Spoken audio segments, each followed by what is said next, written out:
budgétaire, il pourra se reproduire en 2025, il n'y a pas de problème. Même si nous choisissions un jour de prélever plus dans la poche du contribuable, on ne prélèverait pas grand-chose. Et donc, la seule vertu que nous avons eue, ça n'est pas particulièrement de ne pas augmenter les impôts. La seule vertu que nous avons eue, ça a été de nous dire que comme nous n'avions pas de solution, que nous n'avions pas d'exutoire, il faudrait faire avec et durablement. Et pour faire avec et durablement, c'est une politique structurelle de gestion financière qui est mise en place. Et c'est cette politique structurelle de gestion qui, aujourd'hui, nous permet, de façon beaucoup plus souple que par le passé, de maintenir ces impôts égaux. Voilà le sujet. Alors après, je ne donne de leçons à personne. Chaque situation est différente. Mais ce que je veux juste dire, c'est que tout d'un coup, entre les boucs émissaires, d'un côté, vous allez me comprendre, c'est les trois dans l'ordre, entre chercher des boucs émissaires d'un côté, dire au moment où on est face au mur qu'on est face au mur de l'autre, ou cacher que, comme on a géré, on est bien obligé d'augmenter les impôts. Aucune de ces solutions ne marche. La seule solution, c'est de faire face. Donc on a choisi, pour l'instant, on s'en sort. Peut-être qu'un jour, on viendra et on dira, on s'en sort plus. Mais en tout cas, entre-temps, on n'aura pas à chercher midi à 14 h. On n'aura pas à chercher à se défausser. On sait très bien, je pourrais vous raconter, parce que, bien sûr, et d'ailleurs, dans les réponses qui sont apportées à l'État, il y a celle de dire, je vous rappelle que nous avons plus de 66% de dépenses de personnel. Quand les mesures Guérini arrivent, on ne peut pas en prendre le bon côté et dire à ces fonctionnaires, regardez, vous êtes augmentés, c'est formidable. Et de l'autre côté, dire, c'est horrible, elles nous coûtent plus cher. Nous, on n'a rien dit, on ne les négocie pas.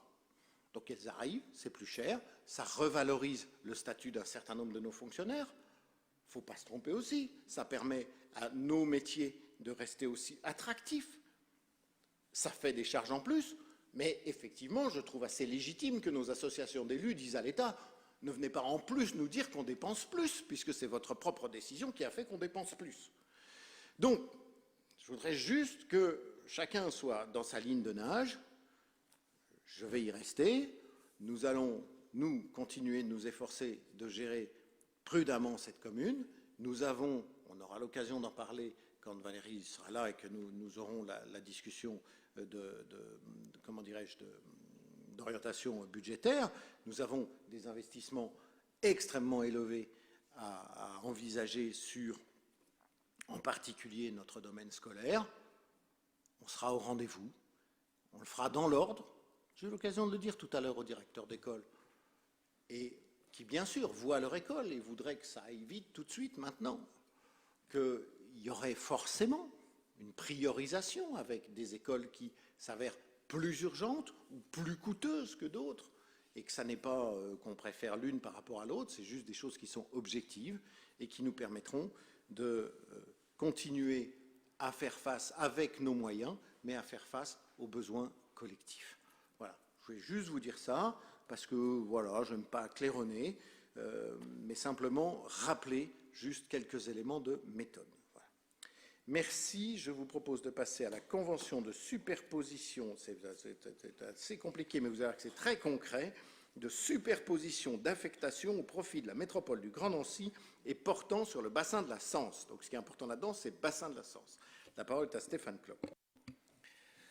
Au XIIe siècle, à l'extrémité ouest de l'actuel territoire communal, les moines de Saint-Bernard édifièrent une abbaye à proximité d'un plan d'eau, alimenté naturellement par le ruisseau des Cinq Fontaines et la source de Clerlieu.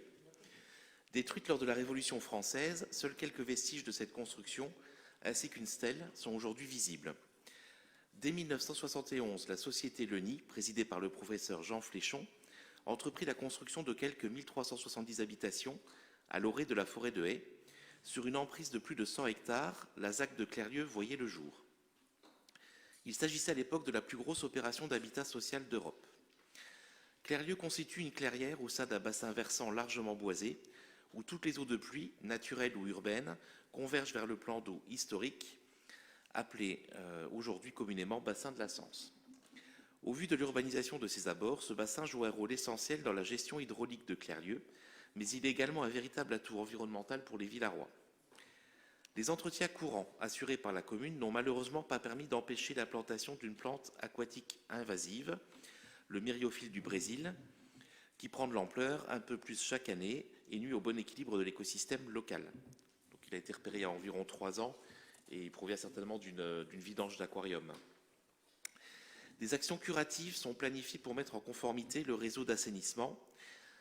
Ça a été fait donc au mois de juin et redonner un second souffle au plan d'eau. En complément de la réhabilitation de canalisation, des opérations de faucardage, autrement dit d'arrachage mécanisé, auront lieu dès l'automne 2024. Donc a priori, ce sera sur la deuxième quinzaine d'octobre. Donc il y aura une semaine d'intervention de Orme Paysage, qui est le prestataire de la métropole sur ces actions. Donc ils vont intervenir avec un engin amphibie pour couper les plantes à 1,80 m sous l'eau et voir arracher si c'est à moins de 80 cm. Donc après, ces dépôts seront amenés sur la berge du bassin. Ils y seront laissés 48 heures, le temps que les petits organismes puissent revenir à l'eau pour assurer leur survie. Et ensuite, donc, ces plantes seront emmenées à l'extérieur. Et on est en train de voir si on va pouvoir trouver une solution pour plutôt les méthaniser. En l'absence d'acte administratif historique, il est apparu important de clarifier les rôles et responsabilités partagées entre la commune de Villers-lès-Nancy, propriétaire de la parcelle sur laquelle le bassin de la Sens est implanté, et la métropole du Grand Nancy, à qui est déléguée la compétence assainissement, et qui gère l'ensemble des réseaux d'eau qui serpentent dans Clerlieu et tout autour du bassin. Donc, conformément aux articles du Code général de la propriété des personnes publiques, un immeuble dépendant du domaine public en raison de son affectation à un service public ou à l'usage du public peut faire l'objet d'une ou de plusieurs affectations supplémentaires relevant de la domanialité publique dans la mesure où celles-ci sont compatibles avec la dite affectation. Donc, le bassin de la Sens, propriété de la commune de Villers-lès-Nancy, fait l'objet d'une double affectation. C'est un bassin de rétention des eaux de pluie du bassin versant urbanisé de Clerlieu et un bassin d'agrément. La superposition d'affectations donne lieu à l'établissement d'une convention pour régler les modalités techniques et financières de gestion de ce bassin en fonction des affectations entre le propriétaire et le gestionnaire des réseaux d'eau pluviale, à savoir la métropole du Grand Nancy. Donc ainsi, l'entretien courant du parc, donc espace vert et de ses abords, sera assuré par la commune, mais les frais liés aux actions à mener périodiquement pour veiller au bon fonctionnement hydraulique ou au bon équilibre écologique du bassin seront supportés par les deux collectivités, selon les modalités spécifiques définies dans la Convention. Donc, à savoir pour le faucardage, donc les opérations contre la myriophile du Brésil, ça sera assuré à 75% par la commune et 25% pour la métropole. Par contre, à terme, il faudra certainement prévoir un curage du bassin. Donc là, des sommes bien plus importantes. On est sur plusieurs dizaines de milliers d'euros, si ce n'est pas plus. Là, la métropole assurera 75% du financement et la commune 25%. Après avis des commissions compétentes, le conseil municipal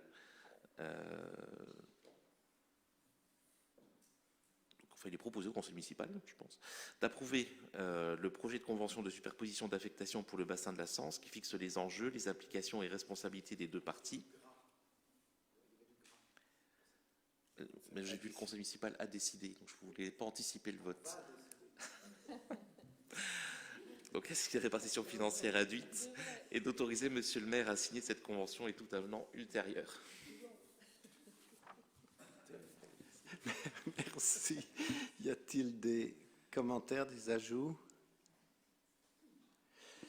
Moi, je voudrais ajouter sur ce sujet d'abord pour l'aboutissement d'un dossier de très, très, très longue haleine et où l'on voit que on a beau être proche, il n'est pas toujours facile d'être au dialogue.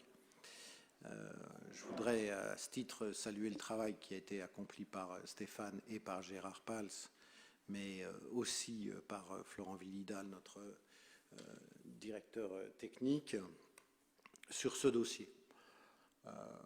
Parce que vous vous apercevez que c'est un espace, et finalement la façon dont les choses s'écrivent aujourd'hui est limpide. C'est un espace que nous avons en commun. Oui, c'est un espace technique, bien sûr. Et heureusement, d'ailleurs, il arrange bien l'ensemble des habitants de Clerlieu comme espace technique. Et ça vaut peut-être le coup aussi parfois de le rappeler, parce que tout le monde l'oublie au final. Mais d'un autre côté, difficile d'imaginer que cet espace qui a évolué comme il a évolué, avec des schémas, avec des aspects aussi de biodiversité qui ne sont pas tous invasifs comme celui qui a été rappelé par Stéphane, et qui est aussi et surtout un lieu de promenade, un lieu de quiétude, un lieu de convergence un petit peu des Clerloquois, méritait mieux que ce qu'il a connu ces dernières années. Et qu'on soit technique ou qu'on soit pas technique, on ne peut pas ne pas avoir un regard sur cet espace et sur la façon dont il se présente. Donc cette conclusion est évidemment un moment extrêmement heureux. On a glissé cette délibération avec un ensemble de délibérations qui portent sur la santé et le bien-être, sincèrement, et je crois qu'on le voit déjà, puisqu'un certain nombre d'interventions ont déjà pu se faire sur le bassin, outre le fait que la pluviosité de cette année l'a un petit peu remplumé, il y a matière à en faire un espace d'agrément formidable. Donc c'est ça qui vous est proposé aujourd'hui. Ce bassin, il est à tout le monde, il est nécessaire, mais il est aussi peut-être aussi nécessaire à l'agrément général du quartier. Donc bravo à ceux qui ont réussi cette discussion. Merci à la métropole qui a peut-être mis un petit peu de temps à entendre. Je ne veux pas critiquer sur ce sujet. Je pense que c'était un sujet qui était compliqué à formuler. Et donc merci aussi à la métropole. Je pense qu'on va trouver là l'occasion d'avoir justement un espace en commun et particulièrement agréable. C'est vraiment important. Pardon, Éric Ancel. Juste pour rappel, en début de mandat, nous avons retiré 3 véhicules immergés depuis de nombreuses années dans ce bassin. Ça fait du bien de nettoyer de temps en temps. Merci. En effet, j'y étais, la journée était particulièrement fructueuse. Je le mets donc aux voix. Qui est contre? Qui s'abstient? Merci pour les Clerloquois en particulier, mais aussi pour simplement l'environnement en général. Au rapport de Bertrand Fols, beau succès à l'appel à projet de l'Agence régionale de santé sur l'urbanisme favorable à la santé. Oui, merci Monsieur le maire. On reste toujours sur Clerlieu, puisque vous le savez, le quartier de Clerlieu est né d'un engagement précurseur favorisant l'accès à la propriété des ménages de classe modeste. Ce concept d'habitat a conduit au développement d'un modèle de coopération entre habitants qui a forgé une identité caractéristique à ce quartier.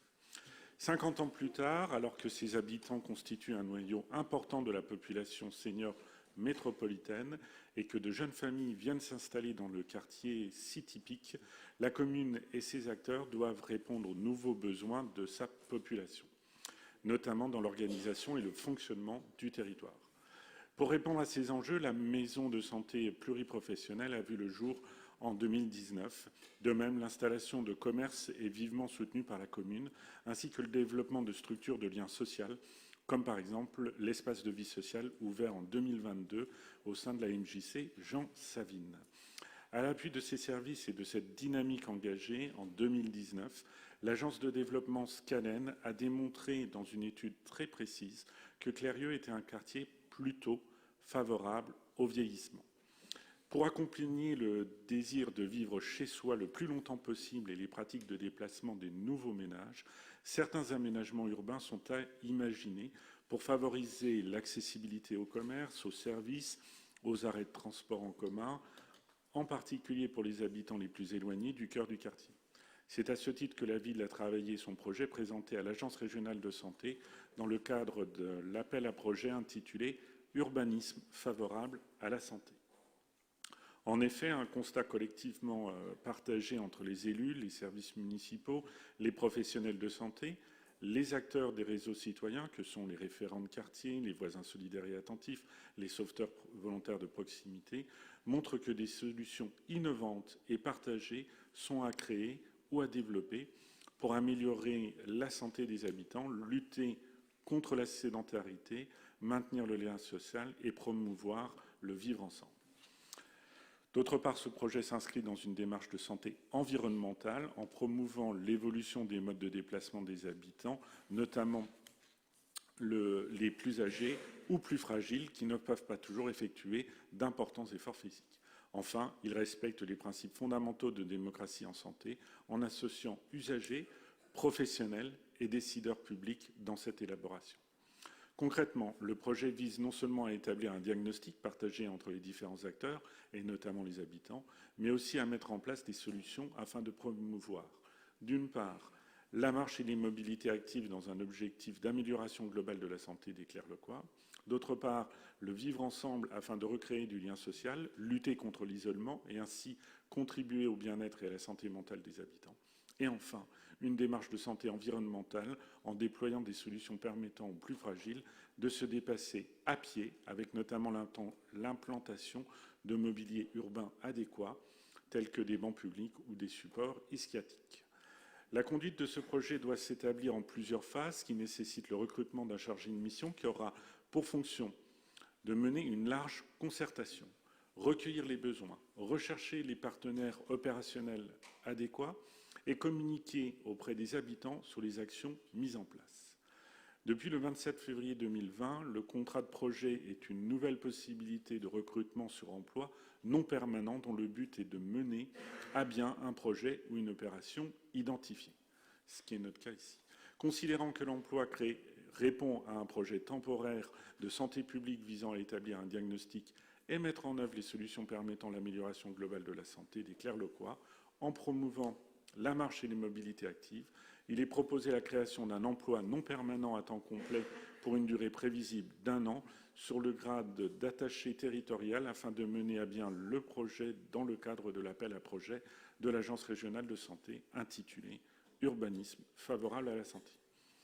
L'agence sera affectée au service solidarité. C'est la raison pour laquelle il est demandé au Conseil d'autoriser Monsieur le maire à signer la convention de partenariat avec l'Agence régionale de santé ainsi que les avenants à intervenir, de créer un poste non permanent de contrat de projet et modifier le tableau des effectifs en ce sens, et d'inscrire au budget les crédits et dépenses correspondants. Merci. Des prises de parole? Oui, Cyril Perrault.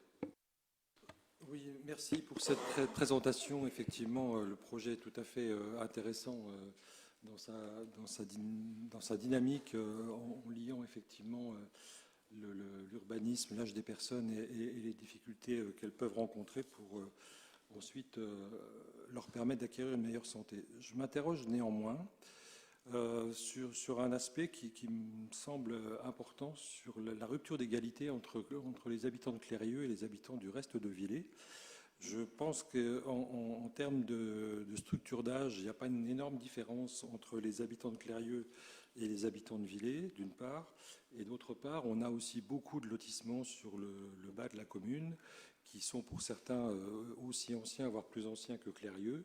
Et je pense que l'appel à projet de l'ARS ne nous obligeait pas à circonscrire le périmètre au seul quartier de Clérieux. Donc bien sûr, nous voterons pour cette délibération, mais on aurait souhaité un élargissement plus important pour que l'ensemble des habitants de la commune concernés par cette problématique soient éligibles à cette prestation. Merci. Merci. D'autres remarques? Bertrand ou Gérard au choix, sinon j'ajouterai quelque chose. Bertrand. Alors, effectivement, mais c'est un peu comme tout, il faut déjà un quartier qui expérimente les choses. Pourquoi le quartier de Clérieux? Pour deux raisons. La première, c'est parce que, vous le savez, en début de mandat, nous avons fait une étude sur ce quartier-là avec l'agence Calen. Et puis deuxième raison, c'est parce que, je l'ai dit, ce projet s'inscrit avec la maison de santé pluriprofessionnelle qui est située à Clérieux. Mais effectivement, sous le contrôle de Gérard et Monsieur le maire, on s'interdit pas après d'étendre cela. Une fois qu'on aura vu ce qui est possible de se faire sur ce quartier-là, de l'étendre aux autres quartiers de Villers, bien évidemment.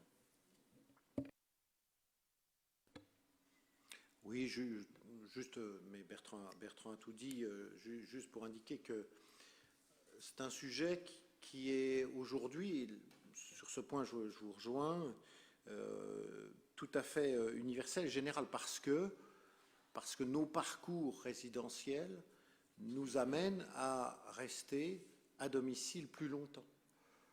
Qui dit plus longtemps, dit évidemment plus d'autonomie que par le passé, mais quelquefois, la carrosserie ou le moteur fonctionne un petit peu moins bien. Et donc, on voit très bien que cette demande, elle existe. Elle existe, mais elle se déplace. Avec Gérard, on fait souvent le tour de Villers, et finalement, on voit que pour les bancs, par exemple, on en a beaucoup. Mais souvent, ils ont été conçus pour se regrouper, pas pour s'arrêter. Or, c'est utile de s'arrêter. Donc, il faut probablement revoir notre logiciel par rapport à ça. Ça va être évidemment fait plus vite et de façon aussi plus cohérente. C'est vrai aussi parce que la cohérence du quartier de Clerlieu fait quand même, c'est une autre différence néanmoins, que les cheminements sont tous un peu les mêmes. Quand on discute dans les quartiers du bas de Villers, les cheminements ne sont pas forcément les mêmes. On part à gauche, on part à droite, on part en haut, on part en bas. Ça ne veut pas dire qu'il ne faut rien faire, et de ce point de vue-là, on est tout à fait en phase. On va pouvoir effectivement, comme l'a indiqué Bertrand, poursuivre l'effort. On a effectivement un programme de cette nature, mais effectivement, là, c'était une opportunité.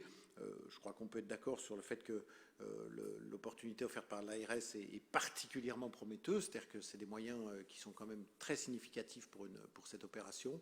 Et donc, je comprends l'alerte. On veille au quotidien à ce qu'il n'y ait pas d'inégalité.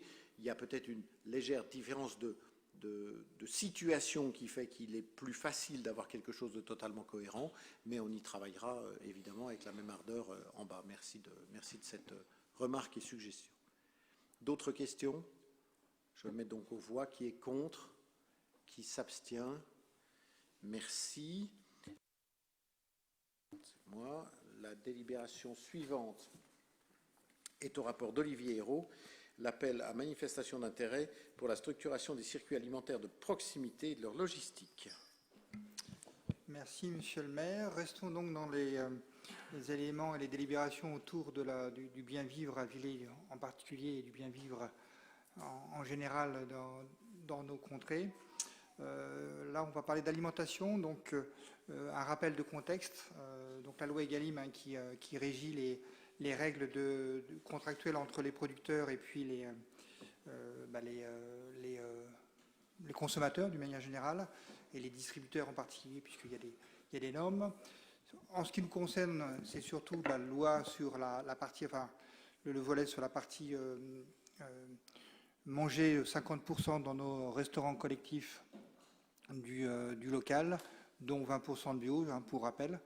Donc cette loi qui met l'accent sur le rôle majeur de la commande publique dans la conduite de la transition alimentaire. Elle s'appuie bien sûr sur une dynamique qui a été engagée en 2014, et notamment si on se place du côté du département avec la création des projets alimentaires territoriaux. Donc c'est effectivement ce qui a été créé avec les partenaires de ce programme qui s'appelle PAT Sud 54, donc projets alimentaires territoriaux du Sud 54. Donc ces projets veulent favoriser bien sûr une alimentation saine. J'ai envie de dire une alimentation normale finalement. L'idée, c'est aussi pour la métropole, et c'est dans ce cadre que s'inscrit cette délibération, c'est de créer un marché d'intérêt local, donc on appelle MIL. Le plus connu en France, c'est les mines de Rungis, donc le projet d'intérêt national. L'idée pour notre métropole, c'est d'en créer un local, et c'est une belle ambition. L'idée, c'est vraiment de renforcer notre autonomie et notre résilience alimentaire. Le constat, c'est que dans notre sud du département, on a à peu près 140 000 repas qui sont servis dans la restauration collective publique, donc c'est beaucoup. Et l'idée de cet appel à manifestation d'intérêt, c'est vraiment de reprendre un peu notre destin en main. La préfecture donc lance cet appel à manifestation d'intérêt. Donc c'est soumis à la signature des acheteurs publics pour structurer l'approvisionnement de la restauration collective en circuit court. Et c'est aussi comme vous allez le comprendre, premier étage d'une fusée qui comprendra aussi un autre projet que la métropole est en train de mettre en place sur de la restauration collective, notamment pour les scolaires. Donc c'est important de pouvoir avoir cette idée de développer ces programmes. C'est vraiment des programmes d'investissement lourd pour un certain nombre de communes qui sont intéressées, et Villers en fait partie. Donc l'idée, c'est vraiment d'avoir des acteurs locaux de l'alimentation, des producteurs, les transformateurs, les distributeurs, tous les acteurs finalement de l'alimentation, et qui visent à identifier et soutenir les projets de coopération donc sur toute cette production durable, alimentaire durable. Voilà donc ce marché d'intérêt local qui sera à côté, on espère, d'une cuisine centrale métropolitaine. Donc chaque acteur public sera ensuite libre de contractualiser avec les prestataires de son choix, dans le respect bien sûr des règles de la commande publique. Enfin, un comité technique sera composé des représentants du collectif d'acheteurs publics qui seront signataires de cette convention. Et ça permettra d'analyser les projets et de croiser l'offre avec la demande en adoptant les appels d'offres dans l'esprit de la loi Egalim. C'est finalement pour nous reprendre notre destin alimentaire en main avec tous les acteurs locaux. Donc c'est dans ce sens-là qu'on vous propose cette délibération. Et après avis positif des commissions compétentes, il vous est donc demandé d'autoriser Monsieur le maire ou son représentant à signer l'appel à manifestation d'intérêt relatif à la structuration des circuits alimentaires de proximité et de leur logistique. Merci. Des remarques, des commentaires, Cyril Perrault. Oui, je remercie Olivier Hérault d'avoir précisé dans son introduction que la transition alimentaire et la loi Egalim prévoyaient effectivement 20% de bio, parce que je n'avais pas lu dans la délibération, ou alors je l'ai lu trop rapidement, mais je n'avais pas vu écrit cette référence au bio, et je pense qu'effectivement, on ne peut pas parler d'alimentation saine si on ne met pas l'accent sur le bio. Je connais toute la difficulté de la filière bio aujourd'hui, et toute la difficulté que nous avons et vous avez eu ensuite à mettre en place un marché bio local, notamment sur Villers. Il y en a un qui fonctionne très bien sur Vendôme, mais sur Villers, effectivement, on peut considérer que c'est quasiment un échec. Alors, j'ai bien compris que ces programme alimentaire territorial concerne surtout la restauration collective, mais dans le même temps, on peut aussi s'interroger sur le volet éducation qu'on pourrait introduire dans une démarche comme celle-ci, parce que vous avez lu comme moi que la nouvelle tendance des Français, c'est devenu le snacking, et pour rester français, le grignotage, et que leur repas du soir notamment, c'était à base de chips, de saucissons, de fromage, tout ça bien labellisé D ou E sur le Nutri-Score. Donc je pense qu'on devient tous un peu schizophrènes, on met en place de gros outils, de beaux outils, et au final, chacun à son niveau continue à dériver largement sur ce volet alimentaire. Merci. Je crains, chers collègues, que beaucoup d'entre nous ce soir aient snacké eu égard à l'heure de la convocation. Je ne snack que pour me rassurer ce que j'ai fait, pour me rassurer sur le fait que je vais manger en rentrant. Donc c'est pour ça que j'abrège les conseils. Pardon. C'est un sujet qui est... L'ensemble de ces sujets, des sujets évoqués par Olivier et votre réponse sont fondamentaux.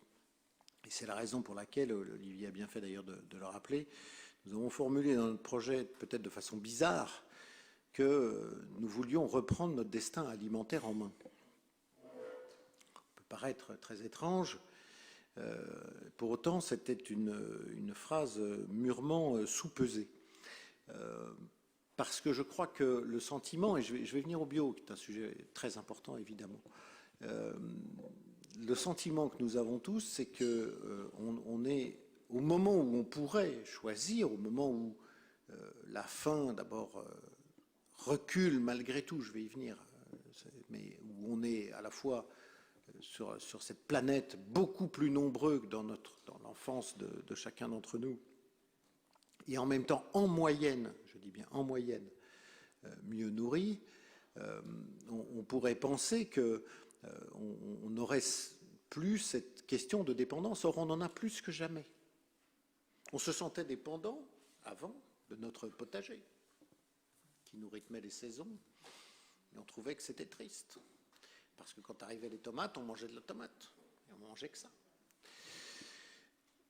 Et aujourd'hui, on se rend compte que nous nous sommes collectivement, mondialement, lancés dans un truc absurde.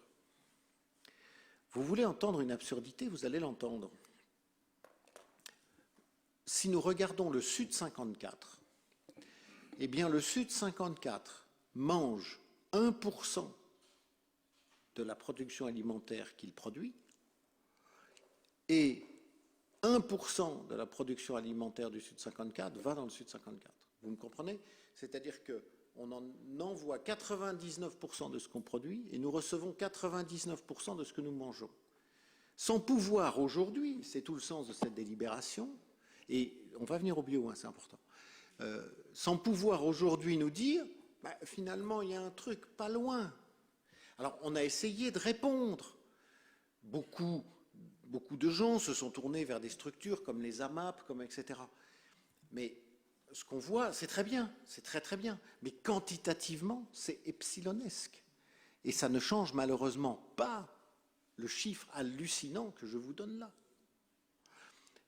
Vous voyez la taille du jardin quand même. On se dit, on devrait pouvoir trouver à manger ce qui nous convient. Eh bien non, parce que nos systèmes, nos process, la sécurité aussi. N'oublions pas qu'on veut manger, être sûr de manger ce qu'on veut, être sûr de manger tout le temps. Rappelez-vous comment les circuits alimentaires se sont aussi, je ne veux pas défendre la grande distribution, je ne sais pas quoi, mais rappelez-vous comment les circuits alimentaires se sont réorganisés du jour au lendemain, le 15 mars 2020, du jour au lendemain, des personnes se sont mises à arrêter de manger en collectivité ou à l'extérieur et ont mangé chez elles. Et elles ont mangé. C'était extraordinaire.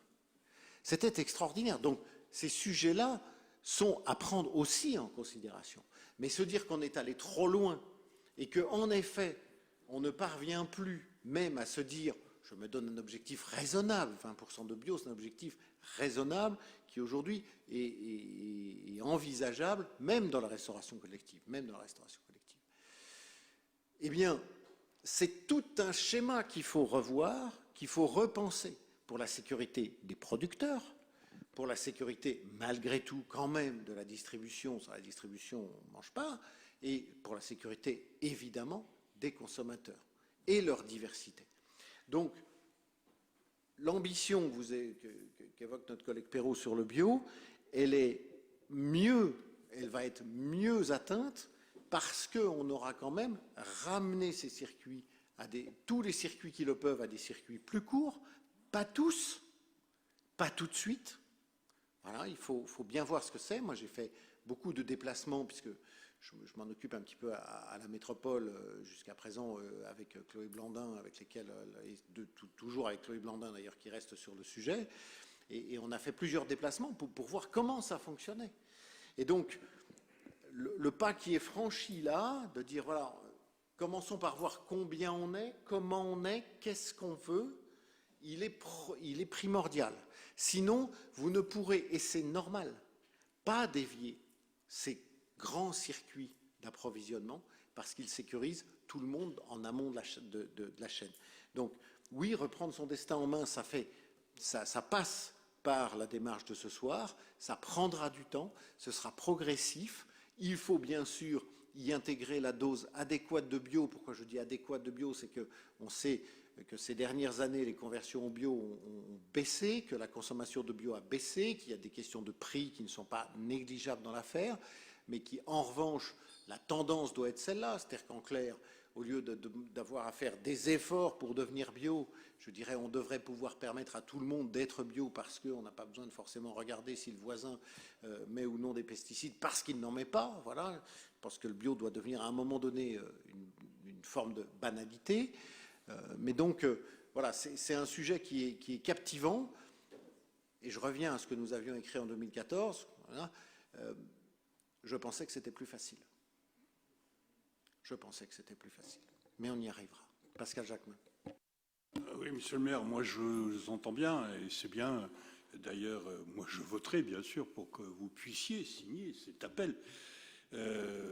Bon, je dis, on a déjà 15 ans de retard. Rappelez-vous, vous avez décrit tout ce qui est une usine à gaz, en fait, du grand commerce, et c'est ce que vous aviez dit en voyant le projet que nous avions lancé à l'époque d'un maraîchage sur Villers qui permettait aux Villarois de pouvoir s'approvisionner en proximité. Alors c'est sûr, il fallait finaliser, il y a encore des tas de choses à faire, des points à raccorder, mais que de temps perdu, que de possibilités que nous aurions pu mettre à profit pour les Villarois de faire en sorte qu'ils puissent effectivement, même pendant le Covid, s'alimenter dans des conditions excellentes, parce que effectivement, le Covid a peut-être ouvert les yeux aux uns et aux autres, mais vous avez l'air de dire qu'on a le temps et ça va se mettre progressivement en marche et que ça me paraît logique. Quand on voit la vitesse, on n'en parlait pratiquement pas il y a un an, de l'intelligence artificielle, ce qu'elle est devenue, ce qu'elle va devenir, et qu'on parle de se battre pour la fin de vie, alors qu'on en est déjà à la fin d'une société avec l'IA qui va tout déstructurer. Moi, je pense qu'il y a urgence à se donner les moyens de s'alimenter en proximité, voire en bio. Alors, c'est sûr, on a voulu faire peut-être mieux à un moment donné en mettant du bio, et c'était certainement pas quelque chose qui était trop d'actualité, mais c'est un peu dommage qu'on ait attendu autant de temps. On va seulement, c'est ce qu'ils disent, recenser les moyens, les lieux où on peut effectivement, entre autres, mais s'il y a un appel, c'est que quelque part, en plus venant de l'origine de l'appel, puisqu'ils sont quand même nombreux à y adhérer, j'espère que c'est aussi quelque part, il va y avoir de l'argent qui sera mis. Donc c'est peut-être aussi l'occasion, puisque vous aimez bien profiter un peu des niches fiscales pour construire des projets, il y a peut-être un projet à construire au niveau de Villers et de le projeter à l'intérieur de ce qui se prépare. Ce qui est un peu dommage, chers collègues, c'est que vous n'ayez pas écouté la délibération. Parce que de la production à nos portes, nous en avons beaucoup. Nous en avons beaucoup. Simplement, cette production à nos portes ne reste pas chez nous. Ou plus exactement, dans un nombre de cas d'ailleurs, elle part de chez nous pour peut-être y revenir. Et c'est exactement ça que le projet évoqué par notre collègue Olivier, non mais ce n'est pas le problème de l'accepter ou de ne pas l'accepter. Mais non, écoutez 2 secondes, je vais recommencer. Aujourd'hui, un producteur, il est comme tout le monde, il a besoin d'écouler sa production. Et un consommateur, il est comme tout le monde, il a besoin d'être sûr qu'il va être approvisionné. Et le seul véritable intérêt qu'apporte la distribution au sens large, pas seulement la grande, c'est de sécuriser ces 2 côtés. Et aujourd'hui, vous pouvez produire ce que vous voulez sur le territoire de Villers ou ailleurs, si vous n'apportez pas ce schéma-là, si vous n'apportez pas ce maillon-là, si vous ne réalisez pas le marché d'intérêt local qui a été évoqué par Olivier, votre production, elle ne viendra pas aux consommateurs. Ça ne marche pas comme ça. Ça ne marche pas comme ça. Et donc, on peut planter tout ce qu'on veut. De surcroît, le projet est loin d'être abandonné. Il y a plusieurs hypothèses, d'ailleurs, de culture sur ces espaces. On aura l'occasion d'en reparler, y compris des très originales, d'ailleurs. Mais derrière, ça ne garantira en rien le récoulement sur le territoire, parce que les systèmes ne sont pas construits comme ça. Les coopératives ont été faites pour protéger, pour fédérer je vous rappelle qu'elles représentent, qu'elles fédèrent justement les agriculteurs, et pour leur assurer un revenu le plus constant possible, le plus sûr possible, et de l'autre côté, nous commandons aussi toujours les mêmes choses. Et donc, on ne peut pas se permettre, imaginons que nous n'ayons pas le circuit suffisamment efficient pour que, alors que nous avons promis ou annoncé 8 jours avant sur le site de Villers les menus des cantines et que nous ne soyons pas en mesure de fournir ce menu, nous aurions des soucis, parce qu'il y a des allergies, parce qu'il y a des traditions, parce qu'il y a des goûts, parce qu'il y a ce qu'on veut, et parce que les parents et les enfants s'y préparent. Et donc, si on veut répondre à ça, il faut réaliser aujourd'hui le chaînon qui nous manque, qui est celui d'un marché d'intérêt local, pas pour toutes les productions d'ailleurs, pour un certain nombre de productions dans un premier temps, qui permettra ça, et notamment les productions maraîchères, parce que c'est celles qui se prêtent le mieux à des circuits plus courts. Sur ce plan-là, on est tous d'accord. Mais aujourd'hui, ces circuits n'existent pas. Et donc, celui qui vous produit des mirabelles chez Vega Fruits, Mirabelle, si on les mangeait toutes, on aurait un problème. Mais bon, ce qui vous produit des quetch chez Vega Fruits est bien obligé d'en envoyer ailleurs parce que ses clients sont ailleurs et que ça fonctionne comme ça. Donc, il n'y a pas que se dire je vais planter 3 poireaux et ça va marcher est une erreur. Oui, il faut planter, oui, il faut préserver les espaces de culture qui nous appartiennent, oui, il faut défendre le système de polyculture qui est typique de notre Meurthe-et-Moselle et qui est fondamental puisque c'est celle qui justement produit un peu de tout et ça coûte d'ailleurs, c'est moins rentable pour un agriculteur mais c'est beaucoup plus vertueux environnementalement, il faut défendre ça mais il faut aussi mettre en place les circuits de distribution, sinon ça ne marchera pas. Je le mets donc aux voix, qui est contre, qui s'abstient, merci. La zone à faible émission de la métropole du Grand Nancy, au rapport de Stéphane Klopp, qui revient. La pollution de l'air est un enjeu de santé publique majeur qui impacte significativement l'espérance de vie des habitants de nos territoires. Afin d'améliorer la qualité de l'air et de protéger la santé publique, l'État a imposé la mise en œuvre de zones à faible émission mobilité, ZFEM, dans un premier temps, aux collectivités qui affichaient régulièrement un dépassement des normes de qualité de l'air dans la loi d'orientation des mobilités 2019, et dans un second temps, à l'ensemble des collectivités de plus de 150 000 habitants ou celles couvertes par un plan de protection de l'atmosphère, PPA, selon la loi climat et résilience de 2021. C'est à ce second titre que la métropole du Grand Nancy est invitée comme territoire de vigilance à mettre en place une ZFEM sur son territoire au plus tard le 31 décembre 2024.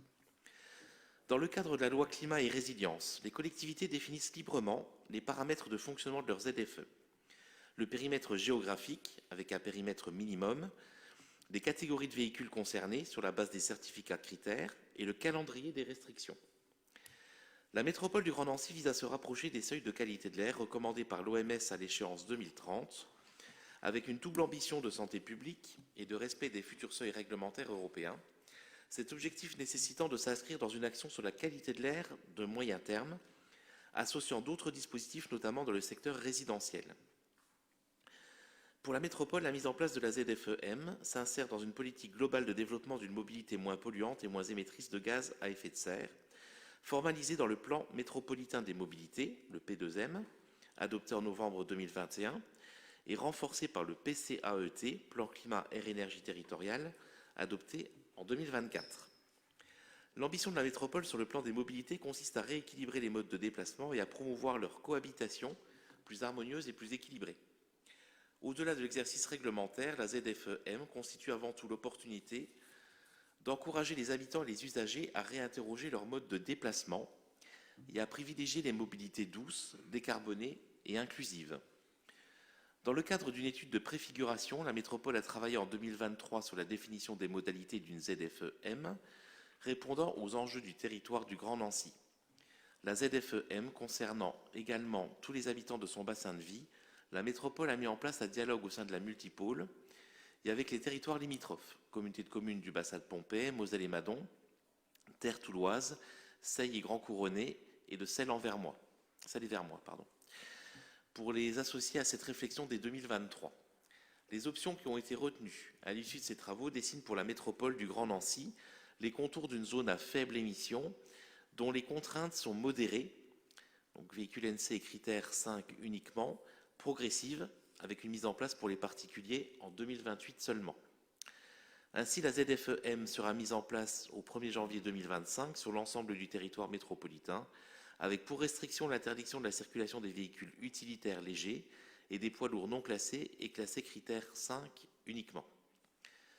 L'article L 2213-4.1 du CGCT prévoit que la métropole soumette pour avis aux conseils municipaux des communes limitrophes le projet d'arrêté.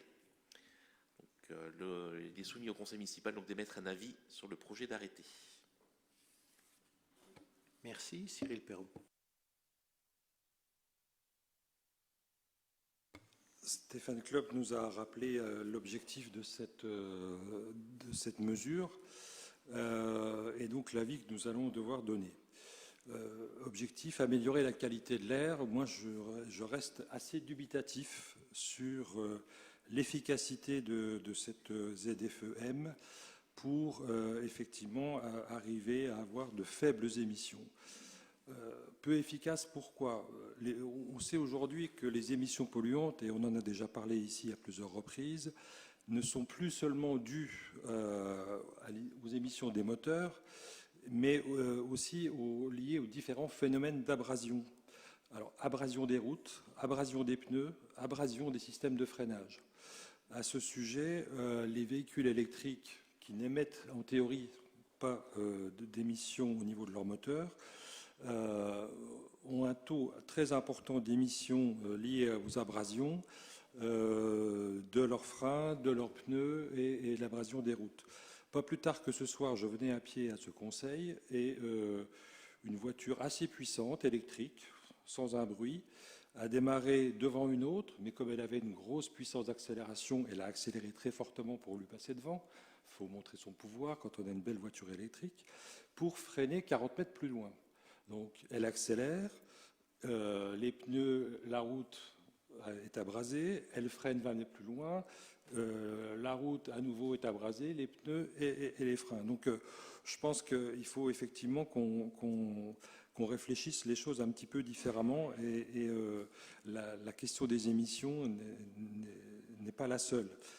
Par ailleurs, vous avez pu voir, tout comme moi, l'article de l'Est républicain avec les résultats produits par Atmo Grand Est. On peut se satisfaire d'une relative amélioration de la qualité de l'air. Pas de chance. Villers-lès-Nancy est pointé du doigt, vous l'avez vu, pour être sur le podium au niveau des émissions de dioxyde d'azote. Donc là, on peut parler d'un territoire de vigilance pour la commune de Villers sur ces émissions de dioxyde d'azote qui sont là, cette fois, liées aux émissions de moteurs. Donc les émissions de moteurs sont bien concernées. Mais dans le cas d'espèces, je pense que ces émissions sont liées au trafic autoroutier. Là encore, pas de chance, puisque l'autoroute A33 n'est pas dans le périmètre de la ZFE-M. Et donc, nous allons continuer à devoir supporter des émissions de dioxyde, tout en votant, tout en donnant un avis favorable, je suppose, à cette mesure. On voit donc toutes les limites de ce dispositif. Et je pense qu'il faut aller aujourd'hui plus loin. Je rappelle que notre liste, depuis le début du mandat, avait, c'était dans notre programme, réclamé le passage à 90 pour l'autoroute A33. Alors je sais bien que ce n'est pas la compétence municipale, mais nous avons toujours le pouvoir de l'exiger, de le rappeler, de le réexiger encore. Et je pense qu'aujourd'hui, il faut aller plus loin.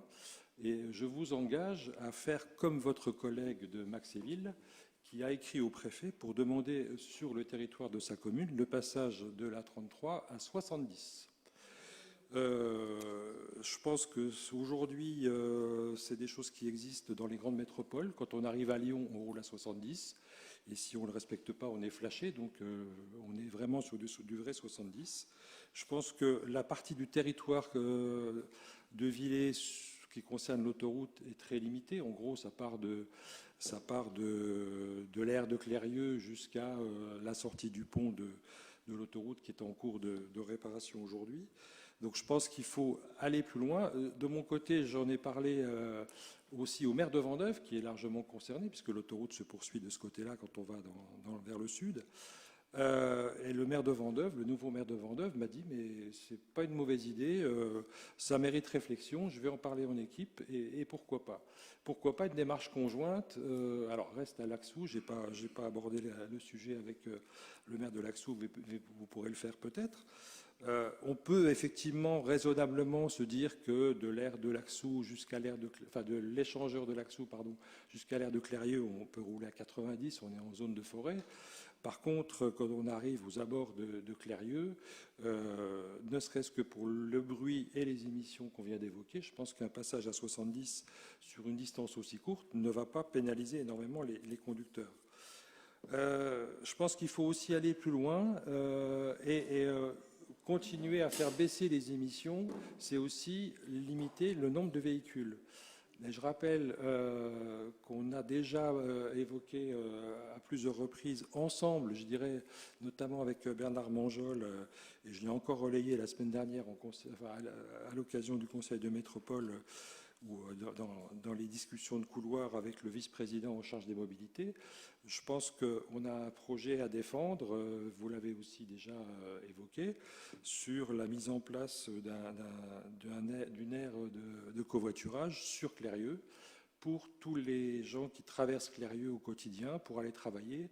Je crois que les habitants de Maron, de Chaligny travaillent à 70% sur la métropole. Et comme ils n'ont pas de système performant de transport en commun, ils prennent leur voiture.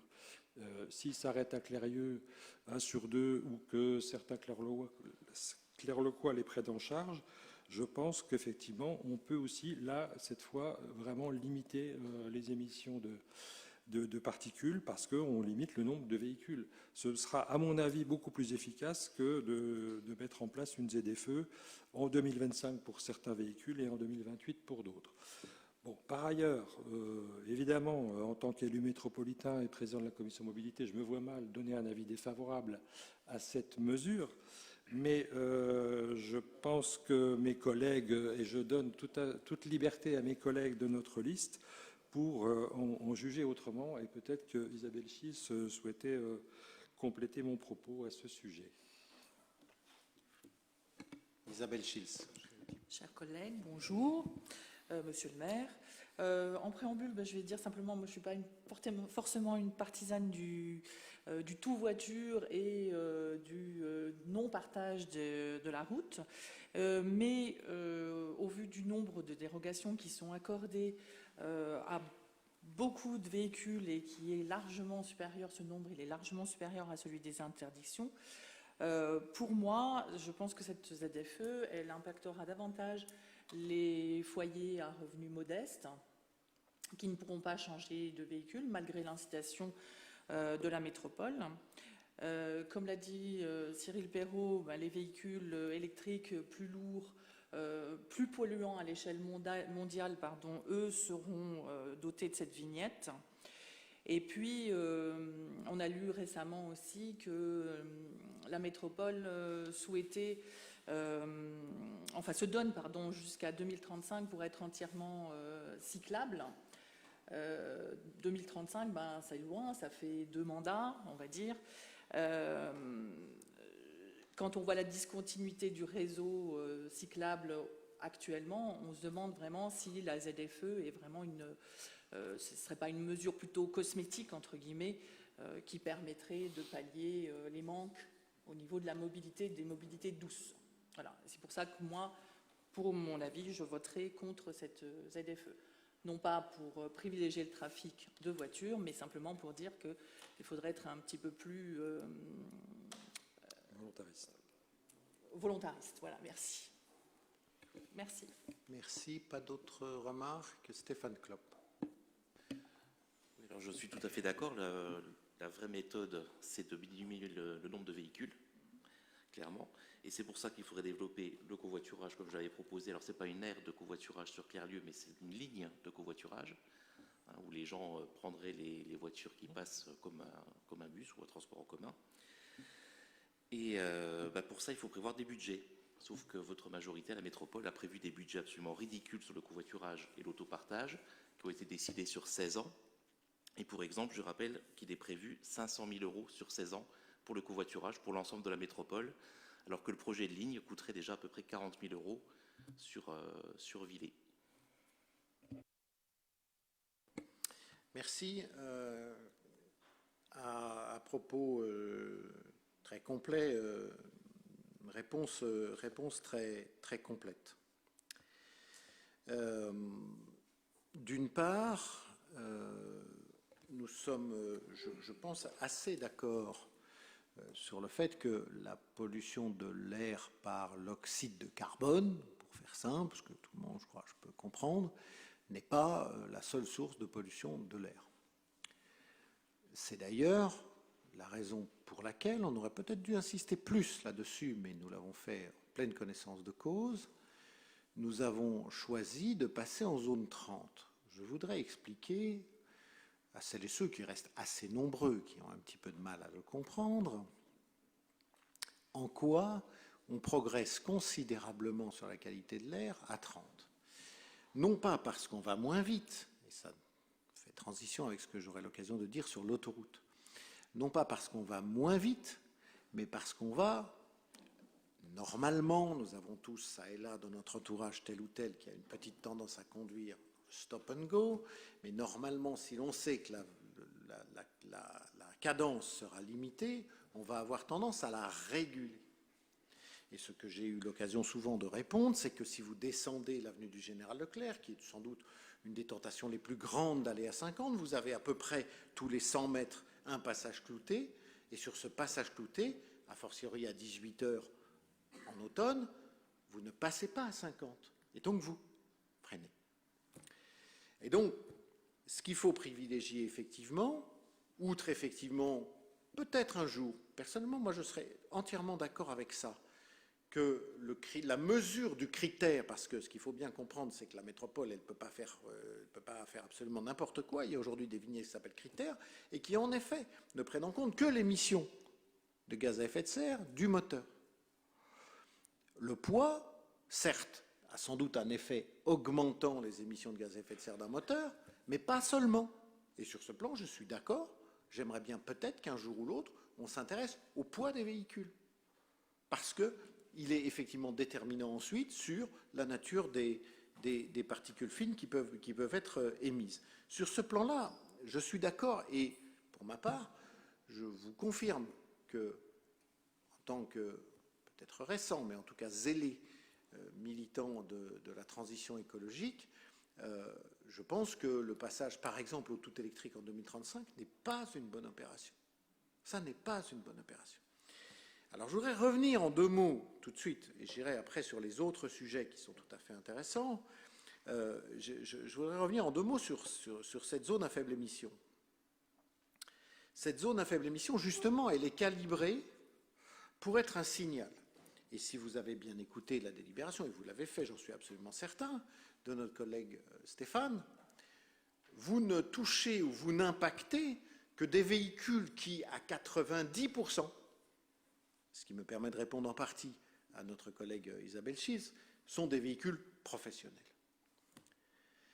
Ces professionnels, depuis 10 ans, ils savent ce qui va se passer. Ils savent ce qui va se passer. Donc, on ne me fera pas penser qu'il ne leur était pas possible de prendre les dispositions pour faire évoluer leur flotte pour ceux qui en ont, ou leurs véhicules pour ceux qui n'en ont pas. Enfin, qui n'en ont qu'un, pardon.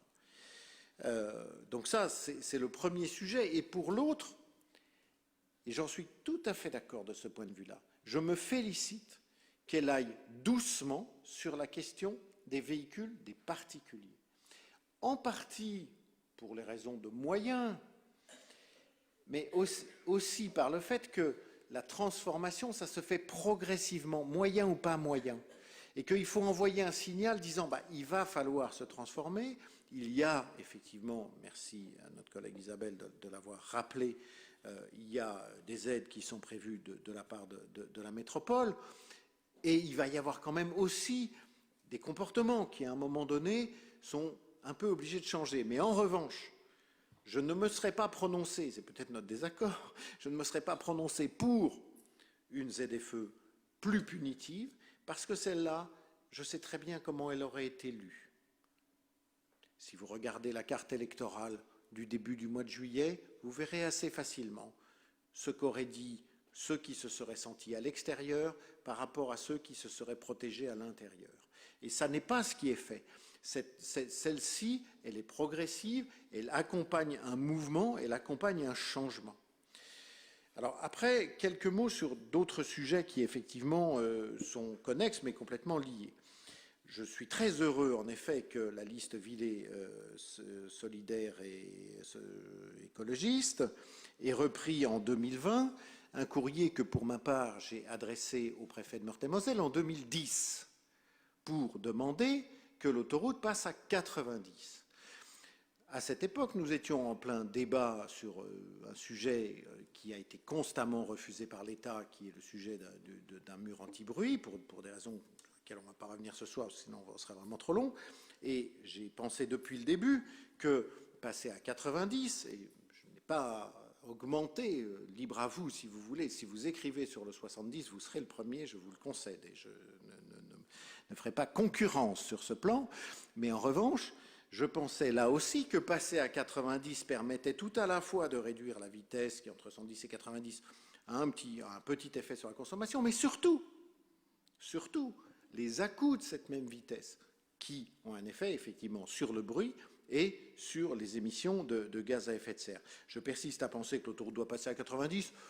De fait, pour le fréquenter un peu, je constate qu'il y passe de fait. Tantôt par les panneaux qui nous disent que c'est 90, et plus souvent encore par les embouteillages qui ne nous permettent même pas de les atteindre. Je ne m'en félicite pas, parce que c'est regrettable et ce n'est pas bon non plus d'ailleurs sur la qualité de l'air. Mais en l'occurrence, je pense qu'un passage en 90 devrait pouvoir se faire, y compris à partir du pont en cours de réparation. J'ai le plaisir de vous dire que les travaux du pont sont terminés et que le pont va très prochainement rouvrir. Quelques mots, pardon, et je crois que j'aurais vu à peu près tous les sujets, sur l'aire de covoiturage.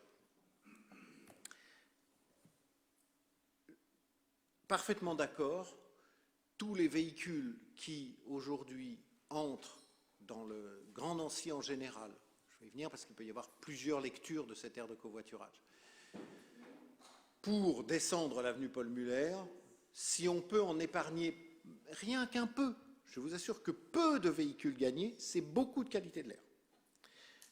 Ça n'est pas du tout homothétique. On gagne beaucoup parce qu'on gagne en fluidité, parce qu'on voilà, à nouveau.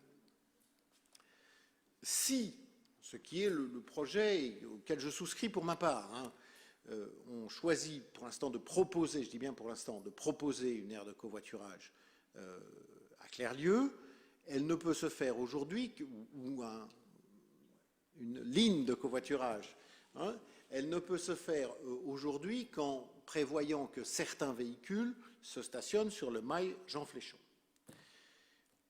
Parfaitement d'accord, sous la réserve que cette utilisation soit réversible et qu'elle permette en particulier la brocante, les équidènes quand il y a des équidènes, le marché, oui, de ce point de vue-là, oui, j'espère qu'elle ne prendra pas la totalité, mais le marché en effet, le développement du marché plus exactement, voilà. Ça c'est la première condition. Et la deuxième condition, parce que ça je ne pourrais pas comprendre que ça se passe comme ça, c'est que, encore une fois, cela repose sur la prise enfin en compte de la réalité clairloquoise en matière de transport en commun. Pour rester poli, je vais être court, sinon je serais très désagréable. Force est de constater que la métropole du moment, en tout cas plutôt dans ses niveaux techniques, se refuse à prendre en compte le fait qu'il y a 4500 habitants qui sont à un jet de pierre de lignes extrêmement structurantes. Bon, par bonheur, nous allons pouvoir constater l'amélioration significative de la ligne 16 dans une délibération qui viendra prochainement, avec un renforcement de la fréquence du 16, tant mieux. Il faudra qu'il soit démontré que le branchement se fait de façon fluide sur les lignes 1 quand elle sera prolongée et au moins sur la Brabois Express au jour d'aujourd'hui. Sous ces deux conditions-là, je suis d'accord. Je pense qu'il faudra aussi, et même si ça supposerait à ce moment-là qu'il y ait une traversée quand même de Clerlieu, prévoir évidemment un parking relais significatif si la ligne 1 venait à terminer aux alentours du centre de gestion. Donc on va, je je sais que le président de la commission mobilité est extrêmement actif sur ce sujet. On est complètement convergent là-dessus. On a eu l'occasion de débattre. Ça n'est pas une raison, effectivement, pour laisser tomber la ligne de covoiturage. Effectivement, les rappels budgétaires qui ont été faits par Stéphane Klopp ne nous laissent pas forcément un optimisme monumental, mais on va conjuguer nos efforts comme on sait le faire à la métropole. À la métropole, nous n'avons pas beaucoup d'étiquettes, je le dis. Je vous propose de mettre aux voix la zone à faible émission qui est contre 3, qui s'abstient 2. Merci. Délibération suivante, c'est la désignation d'un représentant de la ville à la SIC Clairlieu Éco-Rénovation Solidaire. Vous le savez, je suis bon là, oui. Vous le savez, la ville de Villers a acquis 4 parts sociales d'une valeur unitaire de 250 €. En sa qualité d'actionnaire, elle était jusqu'à présent représentée à l'Assemblée générale de la société par Stéphane Klopp adjoint, mais comme vous le savez sans doute, Stéphane Klopp a été appelé à la présidence de cette SIC à titre personnel, et donc il a démissionné de son mandat de représentant permanent de la ville qui est incompatible avec cette fonction. Je vous propose donc de désigner notre collègue Éric Keflin pour exercer cette nouvelle fonction au sein de ce projet tout à fait passionnant. Pas d'opposition. Merci. Délibération numéro 6, le nouveau règlement de fonctionnement du multi-accueil de Villers-les-Nancy. Olivier Hérault. Merci. Alors, dans ce nouveau règlement, il y a 2 choses principales à vous présenter. Et la première et la plus importante, c'est l'augmentation de l'agrément de la crèche Martine Marchand, donc à Clérieux, qui passerait de 20 places à 25 places. On agrandit le dortoir et donc on accueille plus de bébés. Et ça, c'est quelque chose qui sera intéressant pour nos familles localement et puis tous nos familles à Villers d'une manière générale. Ce dispositif s'inscrit bien sûr dans la loi plein emploi du 18 décembre 2023, qui, pour rappel, nous confie 4 grandes missions, qui sont d'une part recenser les besoins des enfants de moins de 3 ans et de leurs familles, d'informer ces mêmes familles de tous les modes de garde qui existent, donc c'est en l'occurrence notre relais petite enfance qui s'en occupe avec brio. C'est soutenir la qualité des modes d'accueil, donc c'est également avoir des accueils collectifs, mais aussi des accueils individuels avec nos assistantes maternelles. Et puis enfin, c'est planifier le développement des modes d'accueil, donc c'est par rapport à tout ça que l'on s'inscrit dans cette évolution. Alors ce qu'il faut voir également sur Clérieux, c'est qu'en 5 ans, on a perdu 15 assistantes maternelles qui ont pris leur retraite, tout simplement. 15 assistantes maternelles, c'est environ 30 places de moins. Donc voilà, malgré les efforts de communication, de motivation à évoquer, à susciter des vocations dans ce milieu-là, notamment avec le très beau, la belle exposition que l'on avait faite à ce sujet. Eh bien, on a quand même moins de personnes sur moins d'assistantes maternelles, tout simplement. Donc globalement, voilà, on essaie d'anticiper ça, donc d'agrandir cette crèche, d'avoir 5 places de plus, nous permettra d'offrir aux familles villaroises qui s'installent à Clérieux. Il faut voir que le renouvellement continue de se faire, il n'est pas exponentiel, mais malgré tout, on a de nouvelles familles qui s'installent, et donc ça c'est plutôt rassurant pour le devenir du quartier. Et donc l'idée pour nous, c'est de poursuivre cet engagement-là. L'autre dispositif dans le règlement intérieur qu'on vous soumet, c'est de réduire d'un quart d'heure l'amplitude d'ouverture, donc c'est de passer de 18h30 à 18h15. C'est pas grand-chose, 15 minutes, mais on s'est rendu compte que peu de familles le demandaient, en fait aucune famille le demandait. Et puis nous, ça nous permettra d'étaler un peu mieux les horaires de présence de notre équipe, qui sont là toute la journée. Et donc voilà les deux dispositifs qui seront demandés dans cette, on va dire, ce nouveau règlement de fonctionnement qui vous est proposé. Sans oublier également dans ce dispositif que la Caisse de l'allocation familiale nous aide grandement dans son financement, donc il ne faut pas négliger cela. Ils ont financé une grande partie de la partie immobilière. Donc voilà, donc, notre politique petite enfance se trouve vraiment dans cette qualité accrue. Et on n'oublie pas aussi l'inclusion. J'aurai l'occasion de vous en reparler dans les prochains conseils municipaux, mais voilà, on accueille aussi des enfants qui ont besoin d'accompagnement. Voilà, donc les équipes sont formées à ça et on insiste beaucoup par rapport à tout ça. Donc si vous votez pour, ce nouveau règlement sera mis en place au 1er janvier 2025. Et puis donc comme je vous l'ai dit, 50 places pour nos deux structures, 25 et 25. Une précision réglementaire, ça c'est pour l'accueil des professionnels. Et puis les nouveaux horaires à Martigny-Marchand, comme je vous l'ai proposé. Donc je vous propose donc d'approuver les termes du nouveau règlement de fonctionnement des maisons de la petite enfance Martigny-Marchand et de la Sapinière, ils fonctionnent ensemble, et d'autoriser Monsieur le maire à la signer ainsi que les éventuels avenants à intervenir. Merci. Des remarques? Non, je le mets donc aux voix. Qui est contre? Qui s'abstient? Merci beaucoup. Au rapport de Didier Bégoin, les modalités de versement de la subvention à l'association familiale de la Ruche de Clerlieu. Oui, monsieur le maire, mes chers collègues, donc c'est une délibération un peu récurrente sur les modalités de versement de cette subvention à l'association familiale. Donc, je ne vous ferai pas l'injure de rentrer trop dans le détail. Vous connaissez tous cette association familiale, donc qui organise un centre de loisirs tous les étés entre début juillet jusqu'à mi-août. Cet été, ils ont accueilli à peu près 170 enfants en moyenne au mois de juillet et une centaine au mois d'août. Donc, conscient de l'intérêt de ce centre de loisirs.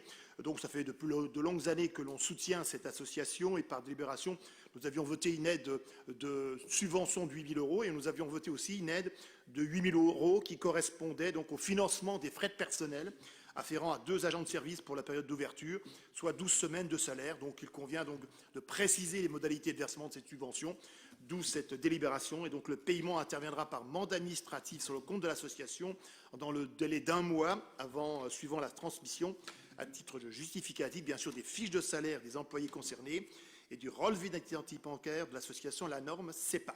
Donc, après avis des commissions compétentes, il vous est demandé donc d'approuver les modalités de versement de cette aide financière à l'association familiale de la Ruche de Clerlieu. Merci. Une saison à la fois dense et difficile aussi, puisque ces structures ont du mal à recruter, on l'a senti. Oui, et donc, monsieur le maire, vous me tendez une perche, puisque notre collègue, lors de la commission, nous avait dit que c'est vrai qu'un BAFA, c'est à peu près entre 800 000 €. Donc, je me suis renseigné, je vous ai déjà donné les renseignements, à peu près, ça coûte entre 800 000 €. Et donc, le conseil départemental de Meurthe-et-Moselle accorde une aide financière, mais suivant des conditions de ressources. Il faut bien sûr habiter en Meurthe-et-Moselle, et puis des conditions d'un coefficient familial inférieur à 900 €. Et puis, comme je vous l'avais précisé aussi, si vous êtes en service civique, vous allez avoir une aide supplémentaire de 100 € pour financer le BAFA uniquement. Alors que pour l'autre, c'était aussi pour le BAFD, le brevet d'aptitude à la formation de directeur. Et puis, comme je vous l'indiquais, c'est la CAF, la Caisse d'allocation familiale, peut aider à hauteur de 200 €, et là, sans condition de ressources. Mais comme je vous l'indiquais, depuis la période Covid, on constate que dans les associations, que dans les collectivités, nous ne trouvons plus d'animateurs. Pour quelle raison? Tout simplement, c'est la rémunération. Vous connaissez que le montant des rémunérations est relativement faible. Alors, s'il y a quelques années, alors je suis un peu plus vieux que vous, on faisait ça un petit peu par vocation, c'était le mettre le pied à l'étrier professionnel, on acceptait une rémunération moindre. Maintenant, je suis désolé, le jeune, il préfère aller bosser dans un supermarché et il gagnera 300, 400 et 500 € de plus. Et c'est souvent pour ça que nous ne trouvons plus beaucoup d'animateurs. Et j'en suis désolé. Merci, je le mets donc aux voix. Qui est contre? Qui s'abstient? Merci pour la Ruche. La délibération numéro 8 est à mon rapport en l'absence de Valérie Rampon. Il s'agit des aides indirectes aux associations. L'absence de Valérie me permet de souligner encore plus fortement l'engagement et l'ardeur qu'elle a mis dans ce dossier. Alors, il y a plein de choses qu'il ne faut pas croire. il ne faut pas croire que c'est un complot destiné à diminuer les soutiens aux associations villaroises. Il ne faut pas croire que c'est le prémisse à une privatisation de nos bâtiments, à une cession ou à une mise en location, que sais-je encore. Ce qu'il faut croire, c'est d'une part que c'est une obligation légale depuis déjà longtemps, mais surtout que de plus en plus, nos structures de contrôle nous demandent de ne plus faire ce qui se faisait avant, c'est-à-dire un schéma, on va dire, comme on dirait chez moi, à la grosse, où on indiquait, voilà, la nature de ce qui ne vous est pas facturé. La plupart du temps, c'était surtout du temps de personnel municipal, et on ne comptait pour rien les bâtiments municipaux.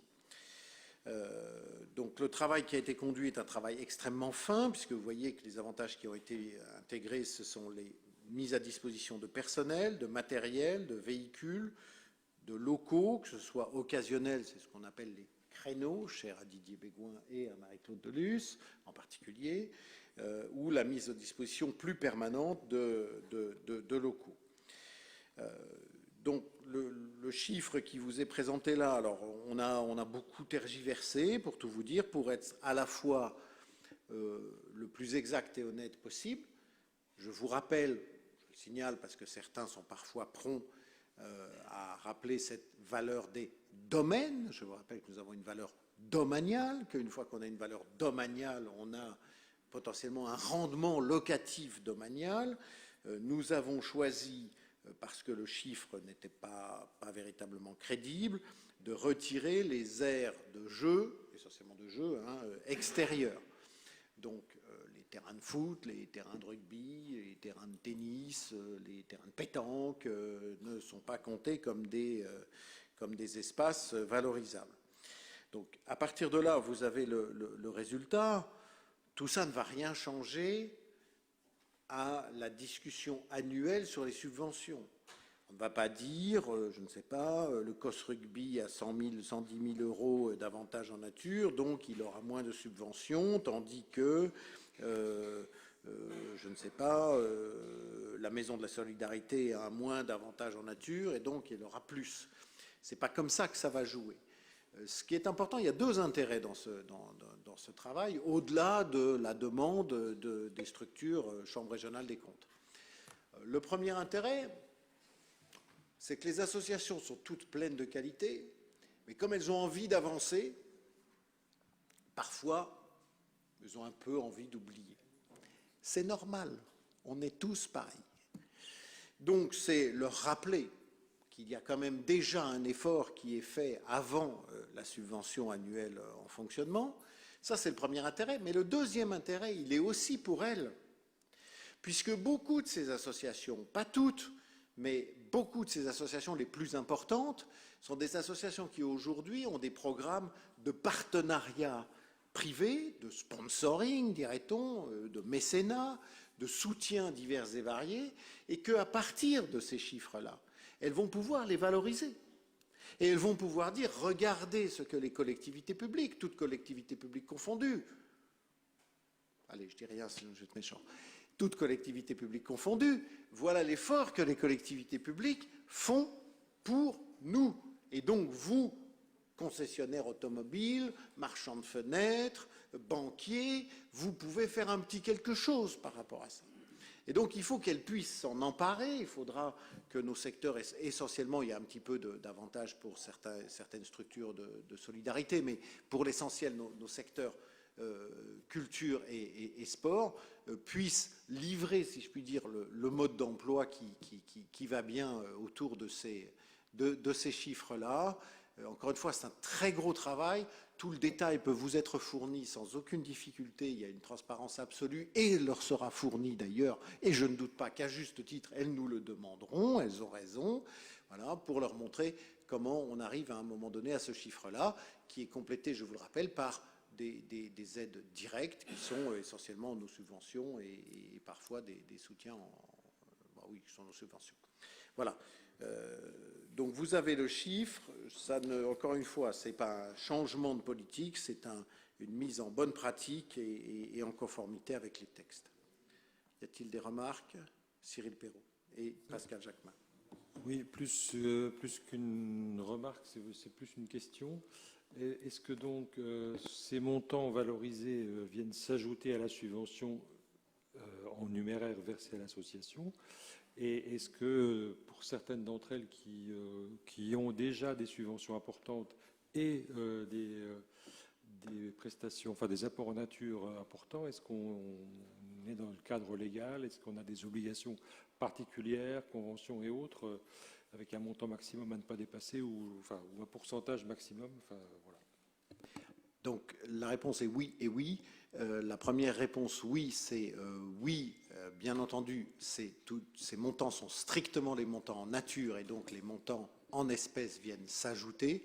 Et effectivement, il y a un deuxième oui, c'est que pour celles qui désormais, avec la subvention en espèces, ou sans d'ailleurs, qui dépasserait les 23 000 €, ça supposera effectivement de passer une convention annuelle avec ces différentes associations. Ça peut être lourd, mais ça peut être bien, parce que ça peut aussi être un rendez-vous un petit peu plus personnel avec l'association pour voir un petit peu leurs priorités. Donc ça peut être bien. Et effectivement, un certain nombre d'entre elles vont passer le seuil des 23 000 €. Je n'ai pas la liste là, mais on pourrait vous la fournir. On est en train de la regarder. Pascal Jacquemin. Alors, moi, je suis content de ces éclaircissements qui ont été apportés, Monsieur le maire, je vous en remercie. En tout cas, ça clarifie les choses et l'argumentaire que vous avez d'ailleurs donné au niveau des sponsors m'apparaît très intéressant. Mais je ne voulais pas intervenir, c'était pour dire que je préfère pas participer au vote comme on fait maintenant de plus en plus, parce que aussi, c'est le sens de l'application de la loi, de clarifier la situation des associations et des apports du public, des collectivités. Absolument. Celles et ceux d'entre vous qui se trouveraient dans les conseils d'administration de certaines de ces associations, je vous invite à ne pas participer au vote. Non ? On ne vote pas, c'est encore mieux. Personne ne participe au vote. Alors, Didier Bégoin, qui ne veut pas participer au vote, mais au débat.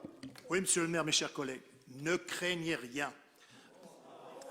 Pour cette information sur les aides indirectes que vient de nous présenter monsieur le maire, et je tiens à remercier l'adjoint Sophie Tance pour son investissement, et aussi à tous les services municipaux qui se sont impliqués pour obtenir cette méthode commune et pérenne de valorisation. Non, ne craignez rien.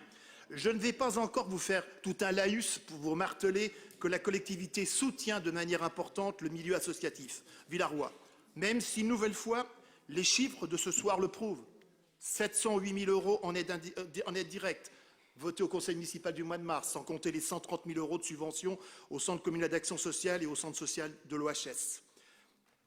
Aujourd'hui, c'est 1 369 780 € d'aide indirecte, soit un total de plus de 2 millions d'euros.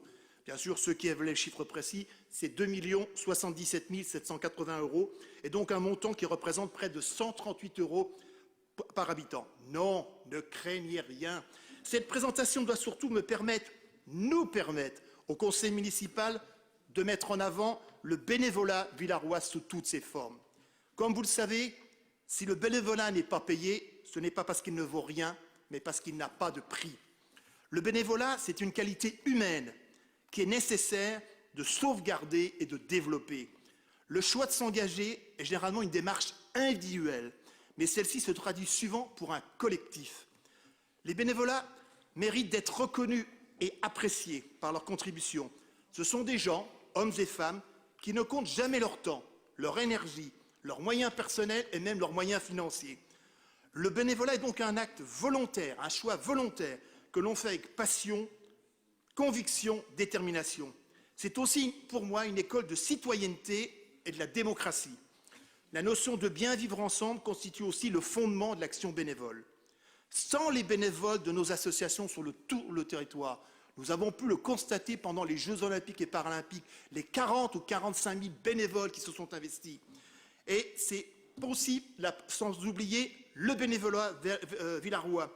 Nous avons d'ailleurs la particularité, ici à Villers, d'avoir des couples, des familles, des personnes qui s'investissent dans plusieurs associations. Et donc, Villers-lès-Nancy n'aurait pas le même visage, et ce dans beaucoup de domaines. Culture, solidarité, sociale, mémoire, souvenirs, écologie, sport, jeunesse. Il est donc essentiel que notre collectivité puisse, dans la mesure de ses possibilités, accorder à nos associations et à tous nos bénévoles toutes ces aides, car ces associations participent sans nul doute à l'animation de notre vie locale et même au rayonnement au-delà de notre territoire. Par ailleurs, je tiens à rappeler que, bien évidemment, à Villers, quand nous allons dans les assemblées générales, nous remercions les bénévoles. Mais au-delà de ces mots, nous faisons des cérémonies de reconnaissance, notamment lors des vœux ou à l'occasion des trophées sportifs. Un grand merci à tous nos bénévoles qui s'impliquent au quotidien pour le bon fonctionnement de leurs différentes associations. Mais je sais que, comme la majorité municipale, ils s'investissent sans arrière-pensée, car ils savent qu'à Villers, on aime et on aide le milieu associatif, qu'à Villers et surtout, rien d'impossible.